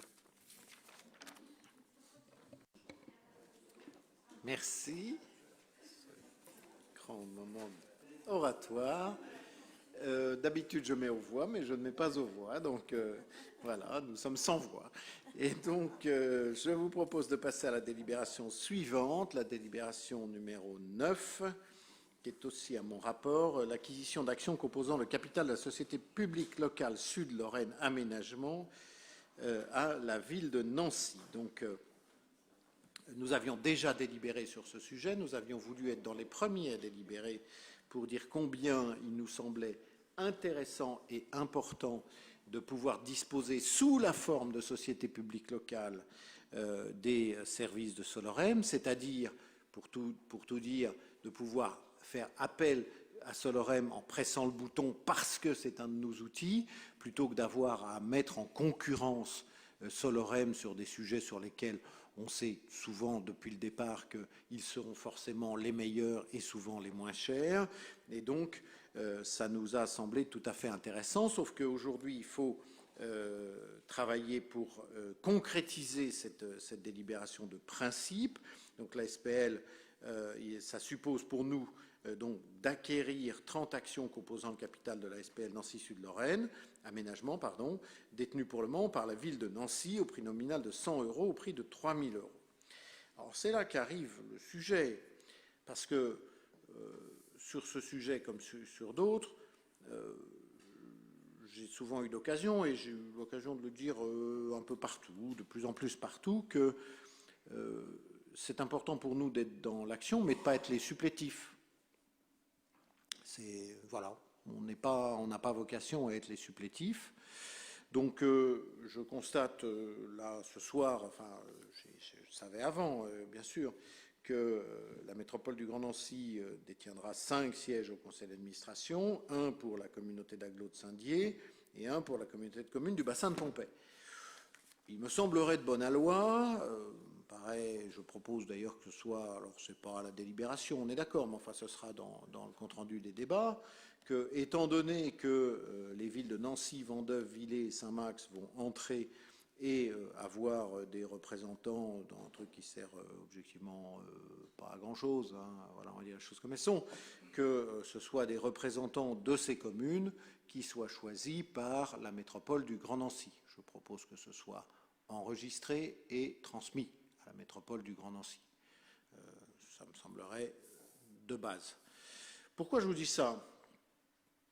Parce que de temps en temps, je ne parle même pas des mouvements actuels, j'ai eu l'occasion d'en parler dans les réseaux sociaux, je ne changerai pas d'avis, je pense que les mouvements qui sont en cours sont trop exclusivement initiés par et inévitablement pour les structures qui l'initient, c'est-à-dire la ville de Nancy et la métropole du Grand Nancy. Je le dis très franchement. Il n'y a pas de complot. Il y a juste un mouvement et que quand on travaille au service de 2 structures, on ne travaille pas au service de 21. Pas de la même façon, en tout cas. Voilà.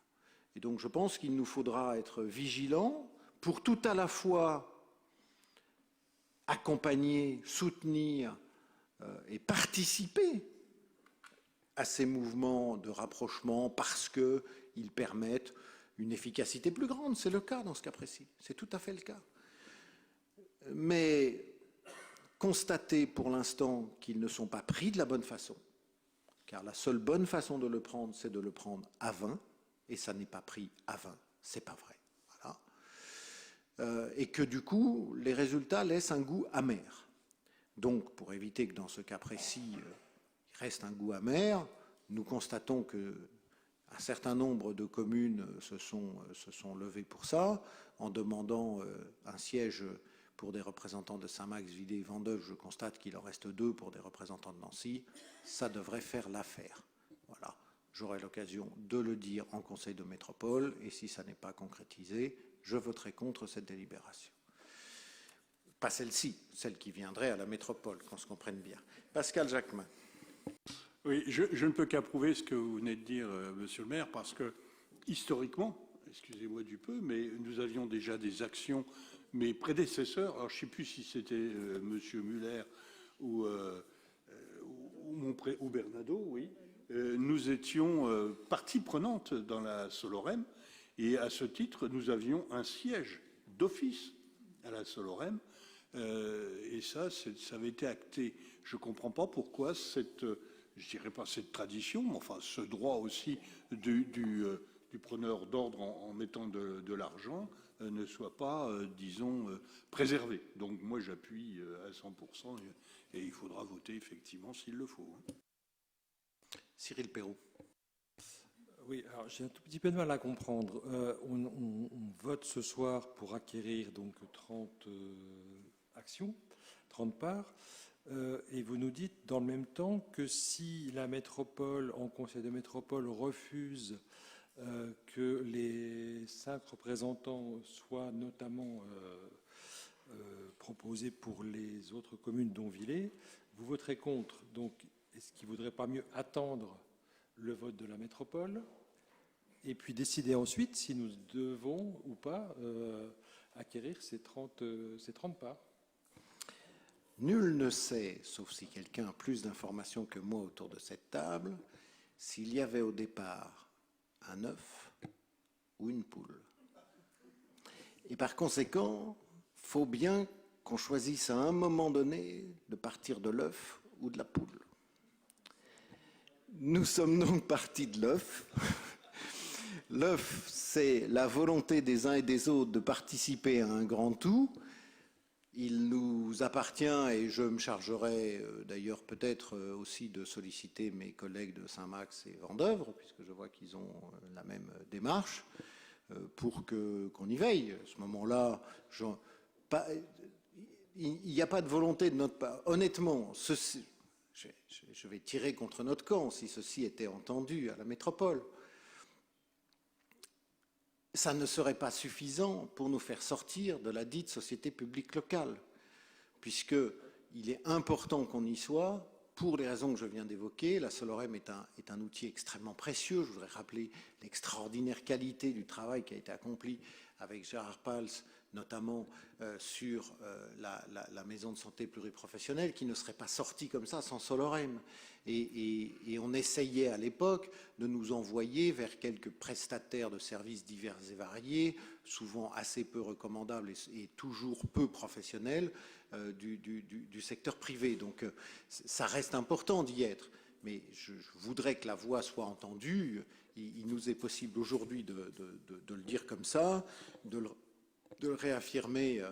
Je constate que la jacquerie paye quelquefois sur ce territoire. Je crois l'avoir vu sur une jacquerie de l'Est. Donc nous allons faire une petite jacquerie de l'Ouest, demandant que quand même nous soyons représentés d'une manière ou d'une autre, plutôt de la bonne manière qui soit, c'est-à-dire avec un Villaroy, quel qu'il soit d'ailleurs, ça m'est tout à fait indifférent, d'avoir un Villaroy au sein de ce conseil d'administration. Ce serait une bonne manière que l'on va suggérer si elle n'a pas déjà été pensée par la volonté commune de mutualisation. Je mets donc aux voix qui est contre, qui s'abstient. Merci beaucoup. Nous allons voir le résultat. Au rapport de Bertrand Folz, le partenariat entre la ville et l'agence France Travail. Oui, Monsieur le maire, depuis le début de l'activité de l'antenne emploi mission locale en 2006, la ville a développé une relation de partenariat avec France Travail, puisque c'est ainsi que se nomme depuis le 1er janvier 2024 Pôle emploi.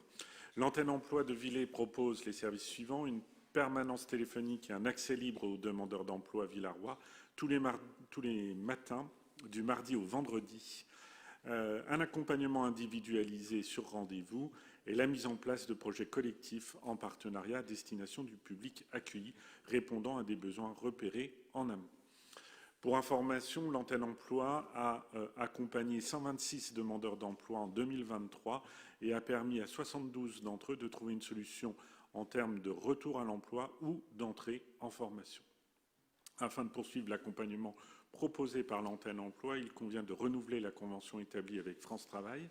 La présente convention de partenariat local vise à renforcer l'action commune de la ville et de France Travail en faveur de l'insertion professionnelle des demandeurs d'emploi villarois autour de 3 axes majeurs: la mobilisation de l'offre de services de France Travail au profit des demandeurs d'emploi et des entreprises de la commune, l'échange d'informations entre les partenaires et l'animation d'actions locales au profit des demandeurs d'emploi et des entreprises du territoire. On peut citer notamment le Forum Emploi qui a eu lieu au mois d'avril dernier, qui a été organisé conjointement entre la ville, France Travail et le COS Villers Handball. Cette convention avec France Travail permet à la conseillère de l'antenne emploi de disposer de certains services réservés aux conseillers France Travail, de bénéficier d'une immersion en agence afin de se former sur l'évolution des dispositifs existants, d'avoir un accès aux offres et notamment aux contrats aidés et de bénéficier des services d'un conseiller référent au sein de l'agence. Après avis favorable de la commission, il est demandé au conseil municipal d'approuver le partenariat entre la ville et l'agence France Travail Nancy-Majorelle et d'autoriser monsieur le maire à signer la convention de coopération pour l'insertion professionnelle des demandeurs d'emploi avec France Travail, ses annexes et tout avenant à intervenir. Merci. Des remarques? Cyril Perrault. Sur le volet échange d'informations entre les partenaires, est-ce que vous pouvez nous préciser de quelles informations s'agit-il? Est-ce qu'il s'agit d'informations individuelles relatives à la situation particulière des demandeurs d'emploi? Et si c'est le cas, est-ce que ça ne mériterait pas que on vise particulièrement l'accord des bénéficiaires? Alors non, il s'agit essentiellement des offres, alors offres d'emploi et offres que l'on peut formaliser auprès du jeune public, puisque l'antenne emploi est à destination des jeunes qui ont à partir de 16 ans et jusqu'à 25 ans. Et l'idée, c'est de mettre en commun toutes les aides qui peuvent être proposées aux jeunes, tous les accompagnements qui sont possibles de proposer aux jeunes, notamment des aides au permis, des accompagnements sur des démarches qui sont des démarches de santé, des démarches pour avoir une mutuelle ou que sais-je encore. Donc c'est toutes ces aides-là, et avec France Travail, notamment de voir tout ce qui est possible en termes de formation, en termes d'accompagnement pour payer la formation. Oui, alors je réitère ma question parce que vous venez justement de me dire que ça doit être très personnalisé, très individualisé et vraiment adapté à chaque situation. Et je ne vois pas comment on peut échanger des informations d'ordre général sans avoir besoin de faire référence aux situations particulières. Donc ça mérite quand même une attention, une vigilance sur la qualité des informations qu'on peut être amené à échanger. Tous les bénéficiaires, tous les jeunes n'ont pas forcément des besoins en termes de santé ou en termes de permis. Donc on va être bien obligé de cibler ou de repérer dans le public les personnes concernées. Donc j'ai un peu de mal à comprendre comment vous allez travailler. Si c'est pour partager des informations d'ordre général, elles sont accessibles à tous. Alors, moi, je ne comprends pas, c'est votre question et votre positionnement. Jusqu'à présent, un jeune de la mission locale est suivi par notre agent municipal en charge de l'antenne emploi. Vous le savez, parce que c'est une obligation qu'il y ait plusieurs entretiens individuels avec les jeunes. Il existe, notamment pour les jeunes, entre autres, le contrat emploi jeune, hein, le CEJ, qui est là et qui permet à la responsable de l'antenne emploi d'avoir à la fois des entretiens individuels et des entretiens collectifs. Et tout ça se fait évidemment dans le plus grand secret et évidemment en partenariat et en accord avec le jeune. Je ne comprends pas la problématique en réalité. Parce que tout ça, c'est le jeune qui vient voir l'antenne emploi. Et à la différence de France Travail, où France Travail, son rôle, c'est de proposer des offres d'emploi, l'antenne emploi a une vision plus globale, qui est une vision à 360 degrés, où la personne qui s'occupe de l'antenne emploi ne s'occupe pas uniquement que de trouver une formation ou un emploi, mais a une tâche beaucoup plus complexe que France Travail, puisque, comme je le dis, ça sur trouver les démarches nécessaires, ne serait-ce que, par exemple, faire une déclaration d'impôt sur le revenu, pour pouvoir être déclaré non imposable et avoir des aides, notamment en termes de CMU ou CMUC, ça peut relever d'une démarche d'accompagnement. Après, évidemment, ce n'est pas la mission locale qui va faire la démarche auprès des impôts, c'est le jeune qui va la faire, mais il faut quand même qu'on explique aux jeunes comment il faut faire, comment on va faire cette démarche-là. Et donc ça, c'est dans le cadre de l'accompagnement. Mais ce n'est pas ce qui est dit là, et c'est la convention avec France Travail. Déjà, cette convention, elle existe, je l'ai dit, depuis 2006, donc ce n'est pas quelque chose qui est récent.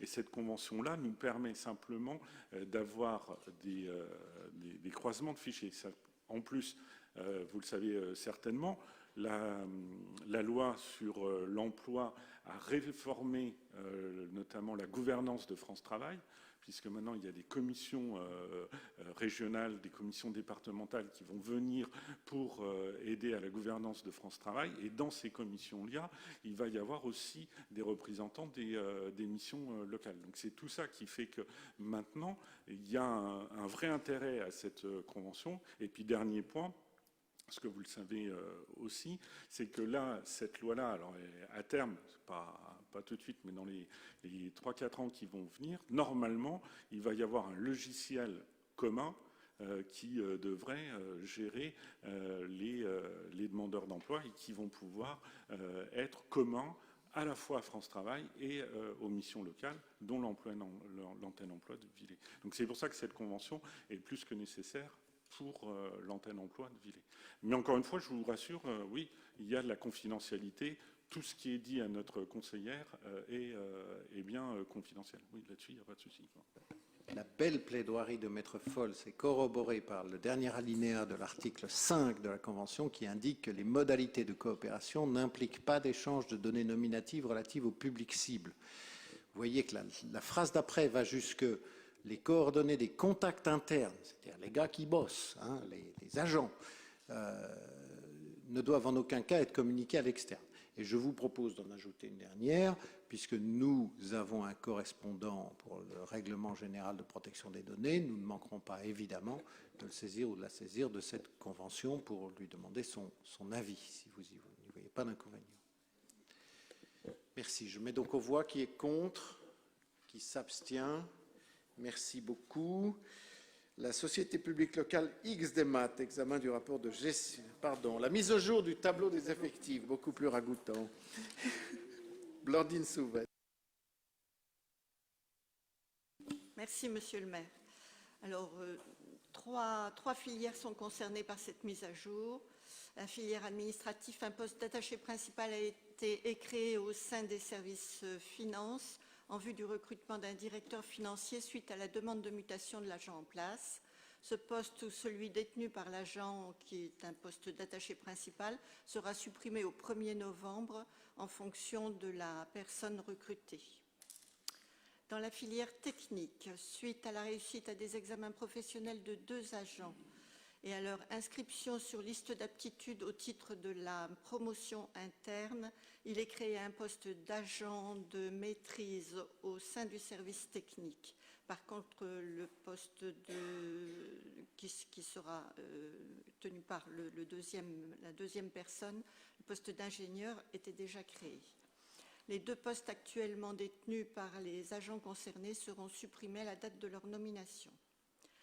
Par ailleurs, il sera créé un poste d'agent de service polyvalent au sein de la résidence autonomie pour remplacer le départ en retraite au 1er décembre 2024 de l'agent actuellement en poste. Cet emploi, dont le grade sera fonction de la candidature retenue, sera occupé par un fonctionnaire appartenant au cadre d'emploi des adjoints techniques de catégorie C. En cas de recherche infructueuse, il pourra être pourvu par un agent contractuel recruté dans les conditions habituelles.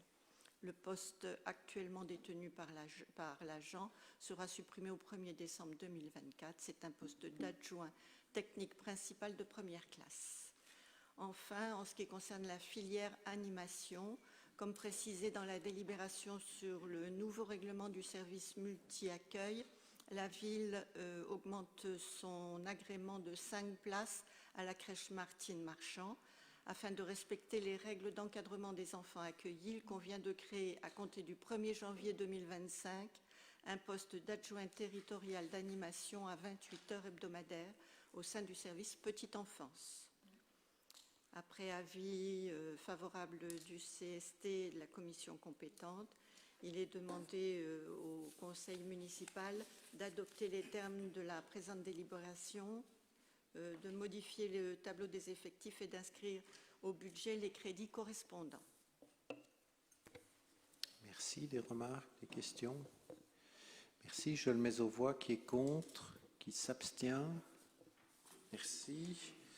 Mon sujet favori, qui me ferait presque basculer dans le camp des jacqueministes, la société publique locale XDEMAT, le rapport de gestion.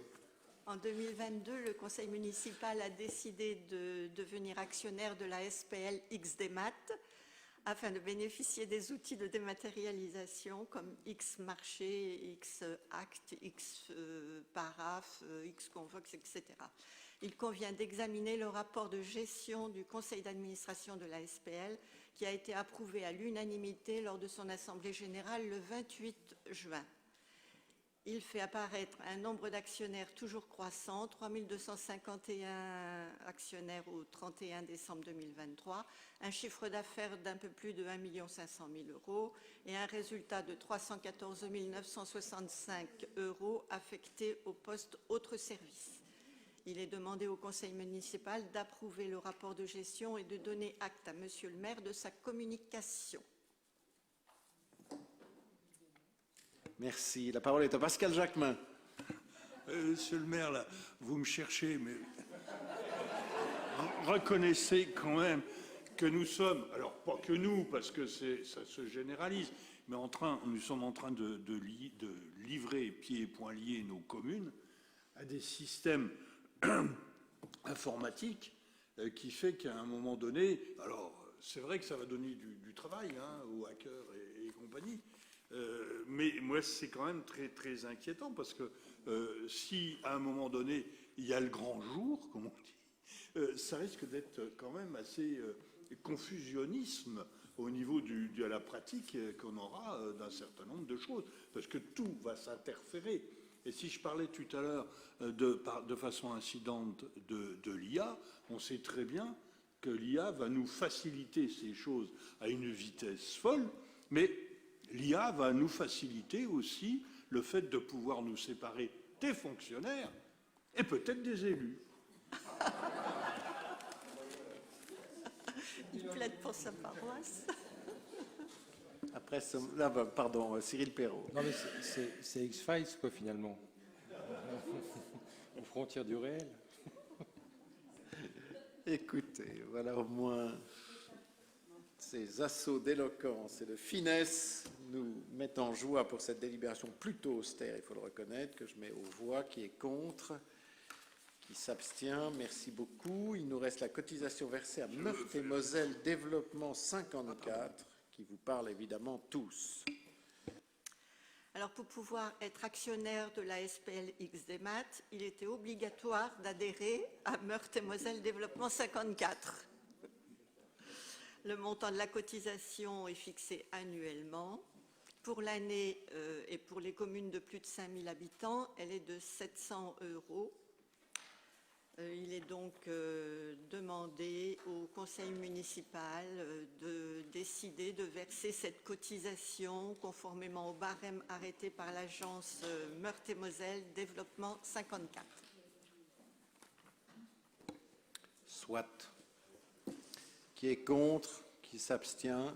Merci beaucoup. Merci pour ce bon débat. Je trouve que ça a été très constructif.